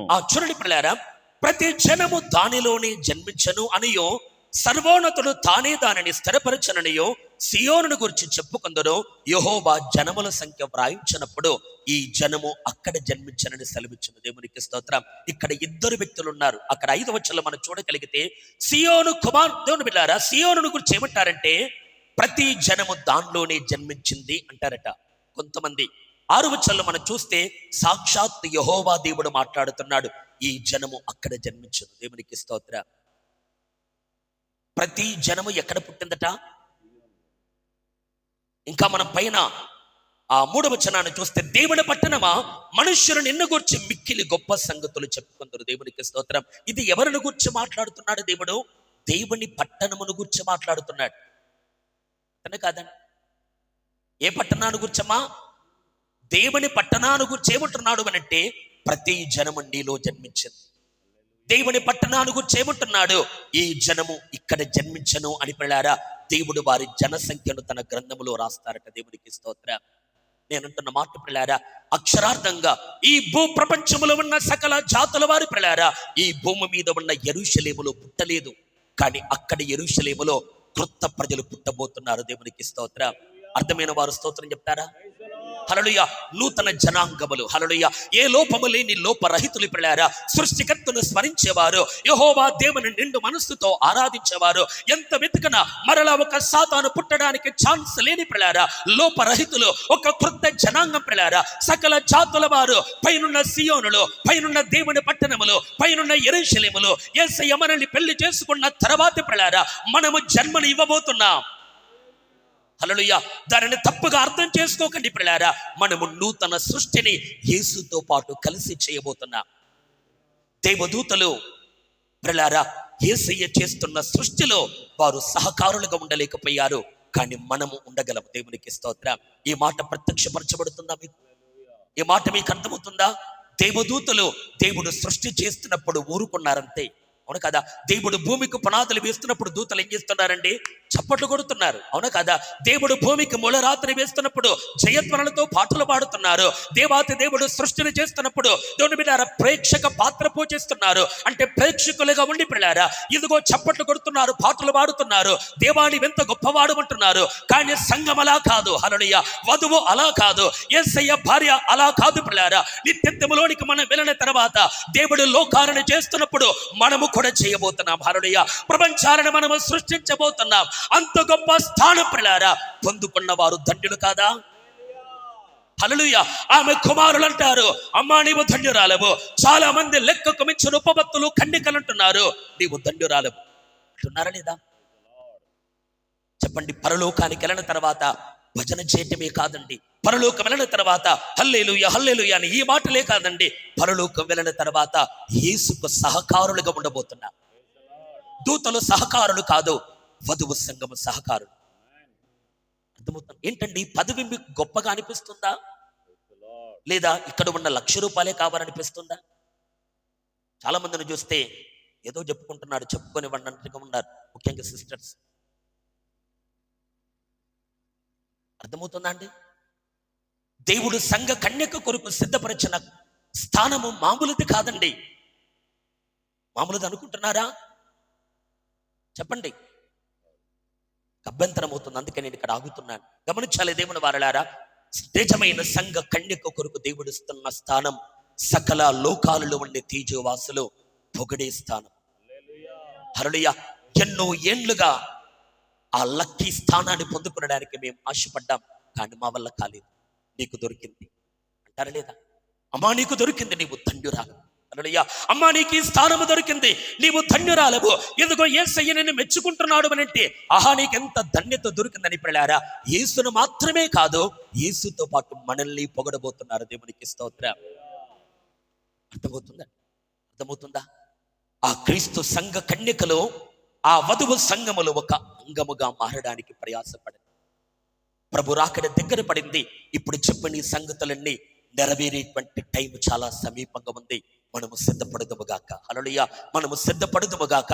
నేను మళ్ళీ చెబుతున్నాడు పిల్లారా, నిత్యత్వంలోనికి వెళ్ళిన తర్వాత, పరలోక పట్టణములోనికి వెళ్ళిన తర్వాత, ఈ పట్టణముతో దేవుడు అంటాడు, ప్రతి జనము ఇక్కడే పుడుతుంది. హల్లెలూయా, ప్రతి జనము ఇక్కడే జీవాన్ని పొందుతుంది. ప్రతి ఇదిగో ఇక్కడే బ్రతుకుతున్నారు. వారందరిని దేవుడు తన గ్రంథములో రాస్తాడట. దేవునికి స్తోత్రం. హల్లెలూయా, వారందరూ ఏమంటారంటే, అమ్మా నీవు ధన్యురాలు అంటారు. దేవుని బిడ్డలారా, ముందున్న సృష్టి కూడా ఇదిగో యేసుతో పాటు సంఘాన్ని పొగుడుతూ ఉంటారు. ఆ తర్వాత రాబోతున్న సృష్టి కూడా యేసుతో పాటు సంఘాన్ని పొగుడుతారు. దేవునికి స్తోత్రం. నేను ముగిస్తాను. దేవుని వారలారా, ఈ ధన్యత మనకి ఎలా దొరికిందో ఒక్క చిన్న మాట. నేను ధన్యురాల్ని ఎలా అయ్యాను, నీవు ధన్యుడము ఎలా అయ్యావనంటే, ఒకటి పిల్లారా, నా అతిక్రమములు క్షమించబడ్డవి గనుక నేను ధన్యుణ్ణి. హల్లెలూయా, ఎవరి అతిక్రమములు క్షమించబడతాయో వారు ధన్యులు. హల్లెలూయా, ఎవరి పాపములు పరిహరించబడతాయో వారు ధన్యులు పిల్లారా. అంత మాత్రమే కాదు, నాకు ఈ ధన్యత దొరకడానికి నా అతిక్రమాలు క్షమించబడ్డాయి గనుక నాకు ఈ ధన్యత. హల్లెలూయా, నా పాపములు పరిహరించబడ్డాయి గనుక నాకు ఈ ధన్యత. నా విస్తారమైన దోషములు పిల్లారా ఇదిగో కడగబడ్డాయి గనుక నాకు ఈ ధన్యత. ఇదిగో రక్తము వలె ఎర్రగా ఉన్న నా పాపములు హిమము వలె తెల్లగా మార్చబడ్డాయి గనుక నేను ధన్యురాలని. హల్లెలూయా, నేను ధన్యుణ్ణి. అంత మాత్రమే కాదు పిల్లారా, ఆయన కొరకు శోధనలు సహించాను గనుక ధన్యుణ్ణి. హల్లెలూయా, ఆయన నామము కొరకు ఇదిగో ఆకలి దప్పికలు అనుభవించాము కనుక మనము ధన్యులం పిల్లారా. ఆయన నామము కొరకు హింసించబడుతున్నాము కనుక మనము ధన్యులం. నేను అంటున్న మాట పిల్లారా, ఈ ధన్యత నీకు కావాలంటే ఈ అనుభవాలలో నడవాలి. మనం నడవాల లేదా? ఇట్ట ధన్యత నీకు కావాలనుకుంటున్నావా? శోధనల్లో నిలబడు, శ్రమల్లో నిలబడు. ఆపద కాలములు ఉన్నాం, ఇదిగో దుర్దినాలలో బ్రతుకుతున్నాం, ఇదిగో విపరీతమైన పరిస్థితుల ప్రపంచం మీదకి రాబోతున్న దేవుని వారలారా, ఆయన నామము కొరకు హింస పడేవారు కావాలి. వారు ధన్యులుగా మార్చబడతారు. లోపల నుండి మాటలు వస్తూ ఉన్నాయి. దేవుని వారలారా, పరలోకములు ఉన్న దేవదూతలకు ఈ పాప క్షమాపణ అంటూ వారికి తెలియదు. హల్లెలూయా, పరలోకములు ఉన్న దేవదూతలకు ఆయన నామము కొరకు హింసించబడుట అంటే ఏంటో వారికి తెలియదు. పరలోకము ఉన్న ఆ మహిమ స్వరూపులకు పిల్లారా ఆయన నామము కొరకు వెలువే బట్టమేంటో వారికి తెలియదు. మనకు తెలుసు. హల్లెలూయా, అందుకు మనము ధన్యులం. హల్లెలూయా, ఈ ధన్యకరమైన స్థానాన్ని అమ్మ మీ చేతులు జోడించి నేను నమస్కారం చేస్తూ మాట్లాడుతున్నాను. మీ జీవిత కాలములు ఈ ధన్యతను పోగొట్టుకోకండి. హల్లెలూయా, ఈ స్థానాన్ని పోగొట్టుకోకండి. అయ్యా, నా ప్రాణమైన అర్పిస్తాను, ఈ స్థానాన్ని నేను పోగొట్టుకోనని పిల్లారా ఒక స్థిర నిశ్చయిత కలిగి సాగుదామా? హల్లెలూయా, అమ్మా నీవు ధన్యురాలవు. ఎందుకనంటే నా అతిక్రమాలు ఆయన మన్నించాడు. హల్లెలూయా, నా విస్తారమైన దోషాలు మన్నించాడు. లెక్కకు మించిన పాపాలు మన్నించాడు. రక్తము వలె ఎర్రగా ఉన్న నా పాపాన్ని హిమము వలె తెల్లగా మార్చాడు కనుక నేను ధన్యుణ్ణి. నా గొప్పతనాన్ని బట్టి కాదు, ఆయన ఇచ్చిన పరిహారమును బట్టి నేను ధన్యుణ్ణి. హల్లెలూయా, ఇంత ధన్యత ఇచ్చిన యేసయ్య పాదాల చెంత సాగలపడి మనం ఆయనని పూజిద్దాం. ఒక్కసారి మోకాళ్ళ మీద కరండి దేవుని వారలారా. హల్లెలూయా, హల్లెలూయా, హల్లెలూయా. ఒక 2 నిమిషాలందరూ కూడా ఆయన సన్నిధానములో ఎవరు లేచి అటు ఇటు తిరగకుండా భయముతో దేవుని సన్నిధిలో మోకరించండి. Hallelujah, hallelujah, hallelujah. యా యా యా యా యా యా. ఆ గుణవతి అయిన భార్య యొక్క కుమారుడు అమ్మా నీవు ధన్యురాలవందురు. హల్లెలూయా, లెక్కకు మించిన ఉపపత్తులు, లెక్కకు మించిన కన్యకలు, స్త్రీలలో అధిక సుందర మగుదానా నీవు ధన్యురాలవు. ఆహా, ఈ స్థానం ఎంత గొప్పది. దేవుడు సంఘ కన్యక కొరకు సిద్ధపరిచిన ఆ స్థానము ఎంత అత్యున్నతమైనది. ఈ స్థానాన్ని పెట్ట కుప్ప కొరకు పోగొట్టుకుంటావా? ఈ స్థానాన్ని నీ లోపల ఉన్న అసూయను బట్టి పోగొట్టుకుంటావా? ఈ గొప్ప స్థానమును నీ లోపల ఉన్న క్షమించలేని మనస్సును బట్టి పోగొట్టుకుంటావా? లేదు లేదు, అది మనకు దూరమగునుగాక. హల్లెలూయా, హల్లెలూయా, హల్లెలూయా. అయ్యా యా యా యా యా యా. ఆ స్థానాన్ని నేను కాపాడుకుంటానయ్యా. హల్లెలూయా. ఆత్మలో దేవుని ఆరాధిస్తారా? హల్లెలూయా. ఆత్మలో దేవుని గణపరుస్తారా? హల్లెలూయా. ఆత్మలో దేవుని మహిమపరుస్తారా? హల్లెలూయా, హల్లెలూయా. ఈ నల్లటి కన్యకకు ఇంత ఆధిక్యత ఇచ్చినందుకు స్తోత్రం. దేవుని వారలారా, పరలోకములు ఉన్న దూతలు ధన్యులు కాదు, మనము ధన్యులం. మనం అదృష్టవంతులం, మనము భాగ్యవంతులం. హల్లెలూయా, హల్లెలూయా, హల్లెలూయా. ఎస్సయ్యా, యా, యా, యా, యా, యా. నేను ఇంకా ధన్యుడు కావాలి అనుకుంటున్నావా? శోధన సహించు. నేను ఇంకా ధన్యురాలుగా కావాలి అనుకుంటున్నావా? ఆయన నామము కొరకు హింసను అనుభవించు.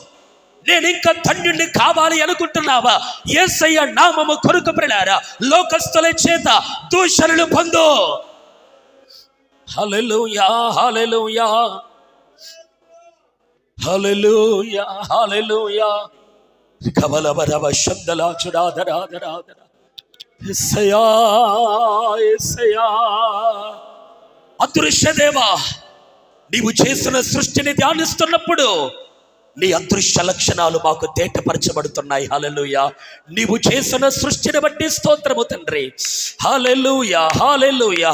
నీవు చేసిన ప్రపంచమును బట్టి స్తోత్రం. నీవు నిర్వహిస్తున్న ప్రతి కార్యమును బట్టి స్తోత్రం.